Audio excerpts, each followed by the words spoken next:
जे आहेत ते उपस्थित राहणार आहेत।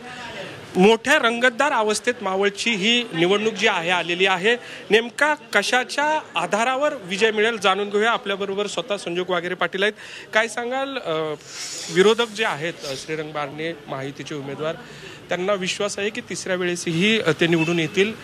तुम्हाला अशा कोणत्या मुद्दे आहेत की ज्याच्या भरोशावर वाटते की तुम्ही ही निवडणूक जी आहे ती बाजी मारतात?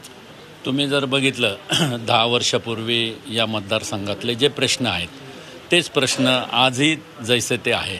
ज्या पद्धतीनं या मतदारसंघाचं डेव्हलपमेंट व्हायला पाहिजे होतं त्या पद्धतीनं या मतदारसंघाचं डेव्हलपमेंट झालं नाही आणि केंद्र शासनाचे जे अनेक वेगवेगळे फंड आहेत हे फंड या मतदारसंघामध्ये आलेले नाही आहेत। त्यामुळं या मतदारसंघातला मतदार राजा सुज्ञ आहे आणि निश्चितच तो आमच्या बाजूने कौल देईल।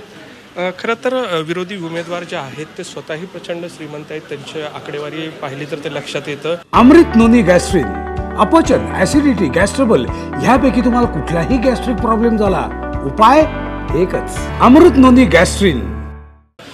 त्यांच्या मागे महायुतीची मोठी शक्ती आहे। त्या तुलनेत विरोधक जे आहेत ते कमकुवत आहेत। अशा परिस्थितीमध्ये कशाच्या आधारावर तुम्हाला वाटतं की लोक तुम्हाला मदत करतील किंवा साथ देतील? नाही, ह्याच्यामध्ये प्रामुख्याने जर तुम्ही बघितलं तर ही धनशक्ती विरुद्ध जनशक्ती हे इलेक्शन असं होणार आहे आणि हे इलेक्शन मतदार राजांनी आपल्या हातामध्ये घेतलेलं आहे आणि मतदार राजा सुज्ञ आहे आणि निश्चितच आज जर तुम्ही बघितलं तर देशापुढे अनेक प्रश्न आहेत आणि देशाला ज्या पद्धतीनं दिशा देण्याचं काम करायला पाहिजे होतं तर ते दिशा देण्याचं काम आत्तापर्यंत झाले नाही आणि अनेक प्रश्न तसेच प्रलंबित आहेत। सर्वसामान्य नागरिक हा अगदी महागाईच्या कचाट्यामध्ये सापडलेला आहे।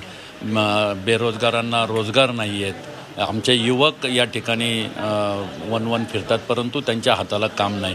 शेतकऱ्यांचे प्रश्न आहेत, कामगारांचे प्रश्न आहेत, महिलांचे प्रश्न आहेत, अशा अनेक प्रश्न आहेत की ते आत्तापर्यंत झाले नाहीत। तर आम्हाला खात्री आहे, आमच्या मतदार राजांवरती विश्वास आहे आणि ते सुज्ञ मतदार राजा हा आमच्या बाजूने कौल देईल ही आम्हाला खात्री आहे। खरं तर पिंपरी चिंचवड मधलं कोणतंही इलेक्शन असेल, मतदान असेल, त्यावेळेस गावकी भाऊकी पाहुणे रावळे हा मुद्दा खूप असतो। यावेळेस सरळ लढत आहे, दोन्हीही उमेदवार तगडे गावातले आहेत।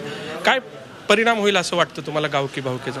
नाही, याच्यामध्ये गावकी भाऊकी नातं गोतं हे तर प्रत्येकाचं असतंच। म्हणजे असं काही नाही आहे की आज जगामध्ये प्रत्येकाचं कुणाचं कसं नातं असतं, कुणाचं कसं नातं असतं, परंतु आज जर विचार केला तर हे इलेक्शन हे सर्वसामान्य नागरिकाचं आहे, सर्वसामान्य जनतेचं आहे आणि त्याच्यामध्ये प्रामुख्यानं जनतेने हे इलेक्शन हातात घेतल्यामुळं निश्चितच हे कौल महाविकास आघाडीच्या बाजूने मिळेल असं मला खात्री आहे।